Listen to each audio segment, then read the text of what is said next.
9 days away from the Chiefs and Eagles going head-to-head in Super Bowl 59 down in New Orleans. Of course, we'll continue to get you ready for all of it here on NFL Live. And we've got both teams covered today. Michelle Steele is with the Chiefs, Sal Paolantonio with the Eagles. We'll begin with you, Michelle. Excuse me, Sal, we start with you. Tell us the latest there in Philadelphia.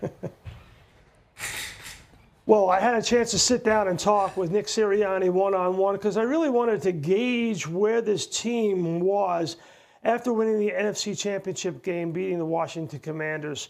And, just getting a sense of the ups and downs of this season. I was with them in Brazil. I was with them in Tampa when they lost. So I've seen it all. And I wanted to get a sense from him of where things are. And here's my Q&A with Nick Sirianni on the mood of this football team. Nick, what do you like about this team on the doorstep of going back to the Super Bowl?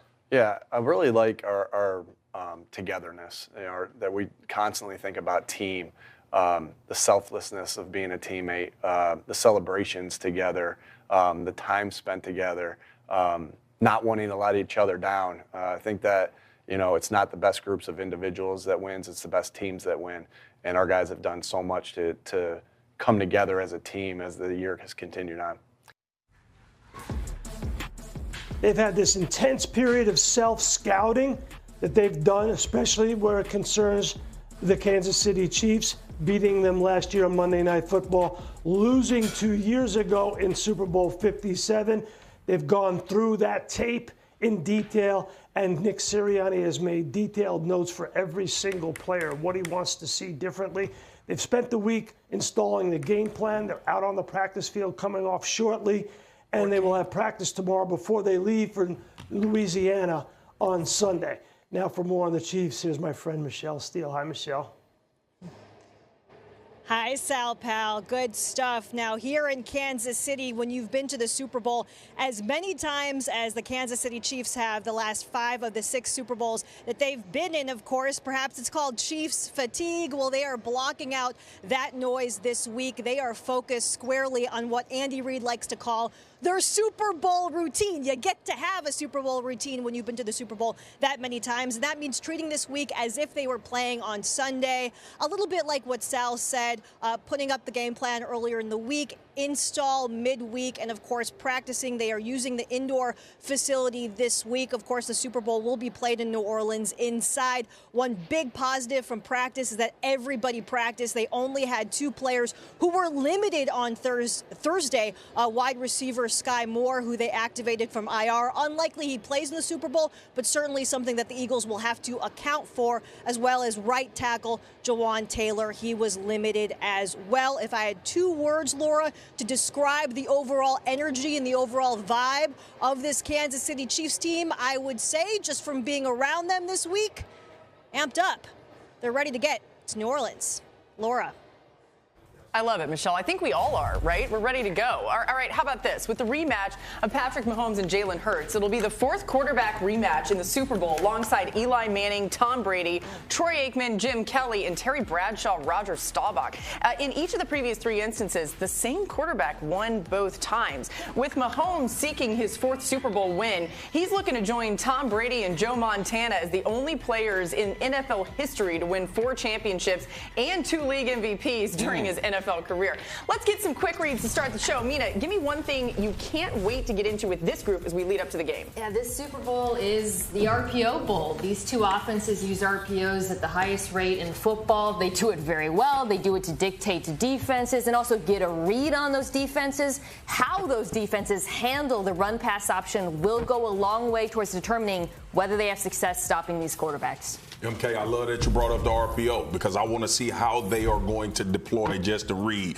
Will he be an inline box tackler? Will he be a guy that has the disguise and try to get over the top of A.J. Brown? You think about this defense and how Steve Spagnuolo also likes to bring pressure. Will he be a guy that they bring when he wants to bring extra guys? Very conventional, but I think he's a key cog to this Kansas City defense dealing with the Philadelphia Eagles offense. Well, since Mina took my initial thought, I'll go with this one. I want to see how the Philadelphia Eagles will match the stat stacks and bunches, the meshes, the rub routes of the Kansas City Chiefs. They did such a good job against the Buffalo Bills, and we know they were attacked that way against the Washington Commanders, and the way that the Philadelphia Eagles can hold up on the back end, especially in the second level, will be huge. Yeah, for me, this is the ultimate X's and O's versus execution game. Kansas City offensively 7th most when it comes to pre-snap motion. The Eagles 27th most. Flip it to the defensive side of the ball. Kansas City 4th most pressures and blitzes defensively. Philadelphia the 4th least pressures and blitzes defensively. And in the fourth quarter, no team blitzes more than Kansas City. And then Philadelphia defensively, when teams motion, they have the #1 defense versus QBR and the #1 defense versus yards per play. X's and O's versus the execution is going to determine this game. I love it. Did Dan get like a fast pass since we in Disney? I mean, Lydell over there. But Lydell over there, when we start talking, he hitting us with the 5 because our tape finna go out. Dan done 2 tapes. He like the quarterback's last passing thing. Well, listen, because he had a little bit extra time because we were coming to this, so that was like the unofficial welcome to the show. This is the official welcome to the show. This is NFL Live. Ryan Clark, Rita Kimes, Marcus Spears, who looks like he's at the kids' table at Thanksgiving. And Dan Orlovsky, of course. I had the guy at the beach club gym today tell me his favorite thing on ESPN is your wave. Oh, well, did you do it? Yeah, I did. Oh, okay, I missed it. I'm sorry. We missed you. We did. We're so glad Pat's swag back. Yes. And family is good to go. Let's dive into it, okay? We're going to start with the Bengals and Jamar Chase. We saw the Pro Bowler last night. There he is today. He's entering the final year of his rookie deal. He'll likely reset the wide receiver market this offseason. Currently, Justin Jefferson, the top-paid wideout, $35 million a year. I caught up with Chase this morning, asked him how he wants this to all play out.